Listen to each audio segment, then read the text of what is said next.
কোন জায়গায় আছে? নবী সাল্লাল্লাহু আলাইহি ওয়াসাল্লাম আত-তাকওয়া হুনা, তাকওয়া থাকে হলো হার্টে, হৃদয়ে, অন্তরের মধ্যে।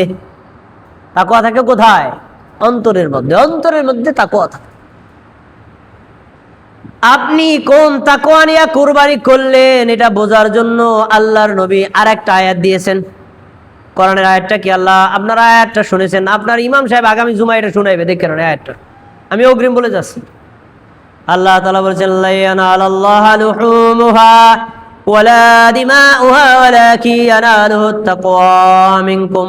আমার বান্দারা শোনো, তোমরা উট জবাই করো, গরু জবাই করো, ছাগল জবাই করো, দুম্বা জবাই করো, আর মেষ জবাই করো, যেটাই তোমরা জবাই করো, শুনে রাখো ওই প্রাণীর রক্ত আল্লাহর কাছে যায় না, মাংস আল্লাহর কাছে যায় না, ওই চামড়াও আল্লাহর কাছে যায় না, শিংও আল্লাহর কাছে যায় না। তোমরাই মাংস খাও, তোমরাই চামড়া ব্যবহার করো, আল্লাহর কাছে যায় কি? তোমাদের অন্তরের তাকওয়া। কি যায়? কি যায়? কি যায়? অন্তরের তাকওয়া। অন্তরের তাকওয়াটা আপনার যাবে। এখন তাকওয়াটা কিভাবে নির্ণয় করবেন? তার সিস্টেমটা হলো, আমি আপনাকে একটা উদাহরণ দেই, আর অনেক উদাহরণ আছে, একটা দিলে মোটামুটি একটা ইঙ্গিত পাবেন। আমার শ্রদ্ধেয় বড় ভাই কুরবানির আগে বাড়িতে সবাই নিয়ে পরামর্শে বসছে, বাবা মা আমরা ছোট ভাই বেড়াদার আছি। কয় কি দেখো, আমরা ভাই বেড়াদার বড় হয়ে গেছি, সবাই তো কম বেশি ইনকাম করি, আমাদের আত্মীয় স্বজন আছে, যদি আমরা কুরবানি না দেই, নিজেদের খাওয়ার জন্য 4-5 কেজি গোস্ত কেনা লাগে, আমাদের শ্বশুর শাশুড়ি তারা যদি আত্মীয় স্বজন বেড়াইতে আসে তাহলে আরো 5 কেজি গোস্ত কেনা লাগে। কয় কেজি হইল? 10 কেজি। তা 10 কেজি মাংসের দাম বর্তমানে 800 করে ধরলে কত কত কত প্রায় 18,000 টাকা। 18,000 টাকা তো গোস্ত লাগেই। তাহলে না আমরা আরেকটু বড় কোরবানি দিয়ে দিই, তাহলে কোরবানি হইলো, গোস্ত খাওয়া হইলো, আত্মীয় স্বজনকে খাওয়াই হইলো, ঠিক আছে? তা ধরেন আরেকটু বড়, তার 15,000টা বলেন বা 20,000টা বলেন, দেখবেন আপনি কোরবানি হয়ে গেছে। কি এটা ছাগল হয়ে যাবে না? এতে 30-35,000টা ছাগল, ভালো ছাগল পাওয়া যাবে, আর গরুর ভালো একটা ভাগ পাওয়া যাবে। তাহলে আমরা ভাগ নিয়ে নেই, তাহলে তো কুরবানি হয়ে গেল, আবার গোস্ত খাওয়া হয়ে গেল। চাচা আপনি ভালো করে বলবেন, আমার বড় ভাই কি আল্লাহর জন্য কুরবানি করার নিয়ত করছে, নাকি দেখছে নিজে গো খাইতে লাগে, মেহমান আইলেও লাগে, তাইলে আরেকটু বলে কুরবানি দিয়াই দেই। তার মানে আমার বড় ভাই নেকিটা আল্লাহর জন্য। এরকম আমার বড় ভাইয়ের মতো আপনাদের এলাকায় বড় ভাই আছে না নাই? এই শ্রদ্ধেয় বড় ভাইয়েরা কোরবানি করবে, মাংস খাবে, কিন্তু তাকওয়া আল্লাহর কাছে যাবে না, নেকিও তারা পাবে না। কি বুঝতে কি অসুবিধা হয় নাকি? বুঝতে অসুবিধা হয়? কথা ক্লিয়ার? এখানে আমরা কি পাইলাম? সহি নিয়ত, বিশুদ্ধ নিয়ত, এক আল্লাহর জন্য কুরবানি করব। কুরবানি করার পরে গোশত আপনি কম খাইছেন, বেশি খাইছেন, আত্মীয়রে খাওয়াইছেন, লোকদেরকে দাওয়াত দিয়ে খাওয়াইছেন, গরিবদেরকে দিছেন, ওই হিসাবটা পরে। কিন্তু এই কুরবানির পশু কেনার আগে আপনার নিয়ত থাকবে কার জন্য কুরবানি করবেন? বলেন। আল্লাহর জন্য। এক আল্লাহর জন্য খাস নিয়তে যে কোরবানি করবে, সে ছাগল দেখ, দুম্বা দেখ, ভেড়া দেখ, গরু দেখ, উট দেখ, প্রাণীটা দেখতে একটু খারাপ হোক, ওইটা কোনো কথা না। গোশত কম পাইছেন, ওইটাও কোনো হিসাব না। নিজেরা একটু বেশি খাইছেন, তাও কোনো হিসাব না। নিয়ত সহি, আপনার কুরবানি আল্লাহর দরবারে কবুল হয়ে যাবে। তাহলে আমরা কি 2 নম্বর শিক্ষা নিতে পারি?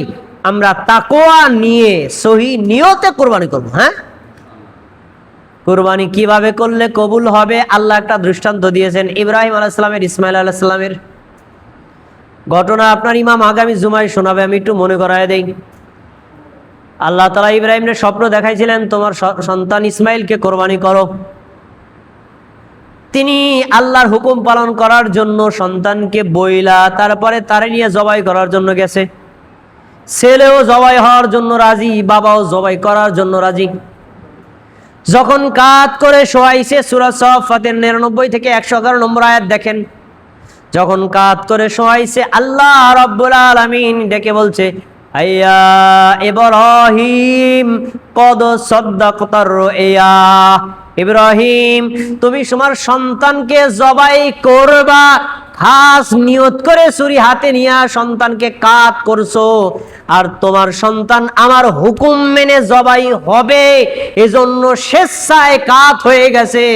তোমার কোরবানিও কবুল হয়ে গেল, তোমার সন্তানের কোরবানিও কবুল হয়ে গেল।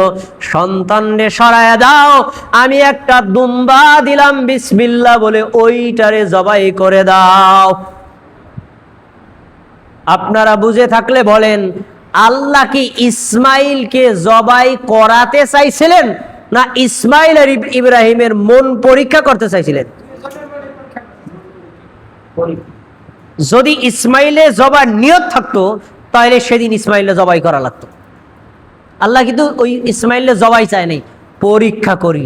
82 বছর বয়সে একটা ছেলে সন্তান দিলাম ইব্রাহিমরে, বললাম ছেলেটা আমার নামে জবাই করে দাও, দেখি ইব্রাহিম দেয় কিনা। আর ইসমাইল তার বাবার একমাত্র সন্তান, বাবা বৃদ্ধ পর্যন্ত বন্দা ছিল, একটা সন্তান পাইল, এখন শিশু সন্তান, দেখি আমার হুকুম মেনে ইসমাইল আমার জন্য জীবনটা দিতে রাজি হয় কিনা। ইব্রাহিম কি রাজি ছিলেন নাকি ছিলেন না?